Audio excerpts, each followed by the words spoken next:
I'm here to tell you that you're probably gonna find out as you go out there that you're not going to amount to jack squat.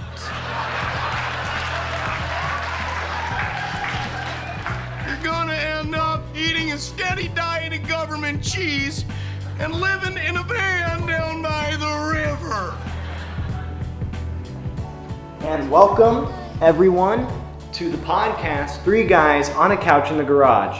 Today is February 23rd, and we would like to introduce you to a topic you've probably never heard of. Now, you, probably like us, really like cheese. There are so many different cheeses to choose from, like pepper jack, American, Mexican 3-blend, but there's some kinds that you've never heard of before. And we're going to introduce you to just one today, government cheese. We all have studied government cheese very thoroughly, and here is what we have learned. I'm going to move us on to our expert here, Owen Gibson, who is going to tell us more. So what it is it's cheese. It's like American cheese, and it's bought by the government at a rapid pace and stored in warehouse, and has been for like 8 decades. It's been something going on for a long time. Well, when did it start? How did it start? So it started kind of as an aspect of the New Deal, as a product of the Great Depression, and it was followed through in World War II. It was first started when dairy farmers were struggling, and the government decided that they needed to start buying cheese from dairy farmers to keep that industry alive. And then conveniently at the start of World War II, they realized that they could send this cheese, and they had a lot of cheese, to troops out overseas, or even just to people in need in that time of war inside of America. Well then, what happened to the cheese once World War II ended? Well, after the war, they realized that they had a problem because they could not just simply stop buying the cheese. It would destroy the dairy industry, it would ruin profits and make a lot of people lose their jobs. So they just kept buying it at the same pace. If they slowed down, it would damage the industry, and they just kept buying tons and millions of pounds of cheese for decades. And it became a more prevalent thing when, in the 80s, Ronald Reagan tried to start using the cheese in the form of food stamps. How did Ronald Reagan's program work? Well, as Reagan talked about it, the cheese, and I quote, "to be distributed free to the needy by nonprofit organizations."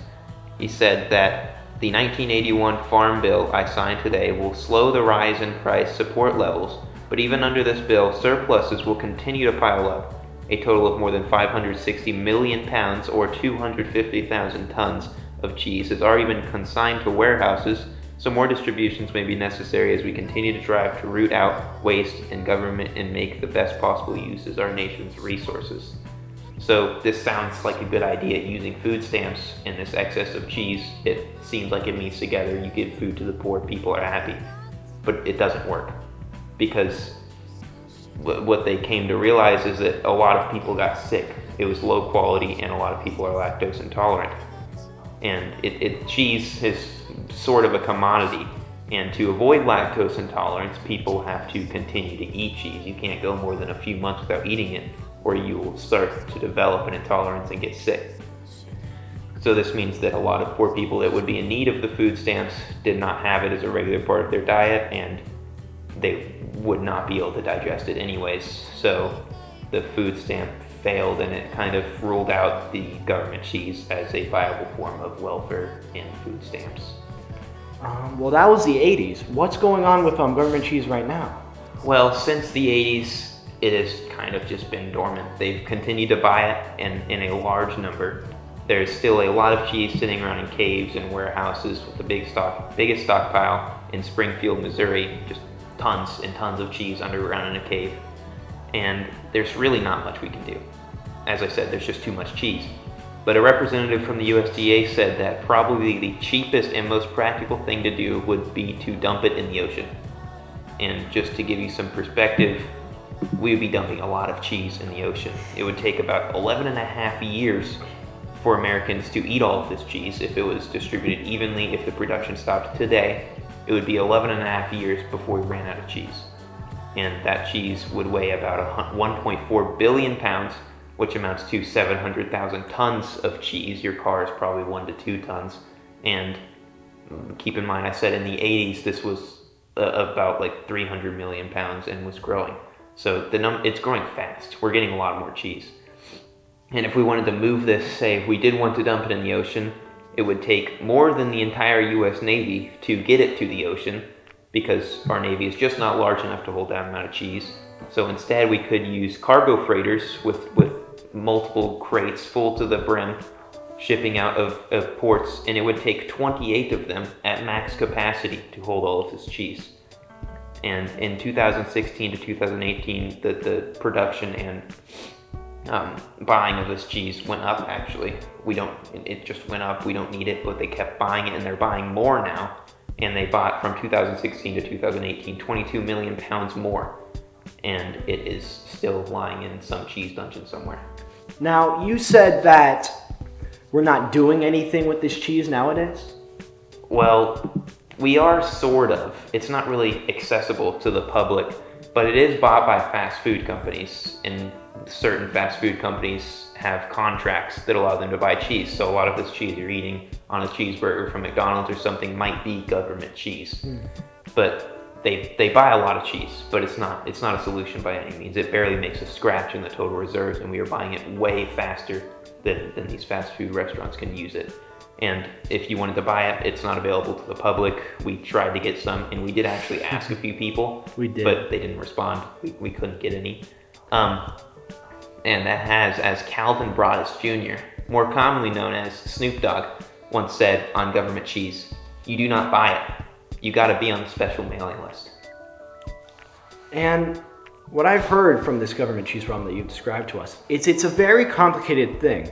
On one hand, we have so much excess cheese, and we're having to just store it, not being used anywhere, which is quite useless. But on the other hand, we have dairy farms that are dependent on it. So I'm going to ask you, Tyler Dawley, what is your opinion on us buying this government cheese? Well, I really truly believe that we should stop completely. $11 million a year is put into this useless endeavor. All of these things that people claim that it's protecting small farmers or it's preventing the crash of the dairy economy is completely unsubstantial and has no true impact on what actually is happening here. Well, what do you think we can do about this? Is there any solution that you can think of? Well, really, the big solution that I think of is got to do with supply and demand and the Dairy Farmers of America. What is the Dairy Farmers of America? Well, the Dairy Farmers of America is basically an association that was put together to help control the pricing and production of this cheese and all other dairy products that are established around the world. Now, on the Dairy Farmers of America website, it states that there are currently 49 directors in the Dairy Farmers of America, which help manage 7 districts in the United States.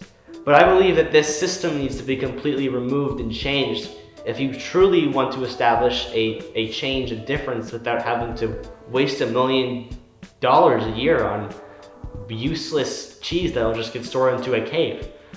How would you have it work? Well, I would really try to get more directors. We could put all of this money that we're wasting into this really brick wall that we're just throwing money at into a more job-centered, actually proficient way of managing this market, which would be the Dairy Farmers of America, because they do accept jobs, and honestly, with removing this $12 million, which is only really being used as a way for big corporations to get more money with using the overproduction of cheese, into actual jobs that will matter because it'll help protect an industry and help protect smaller farmers.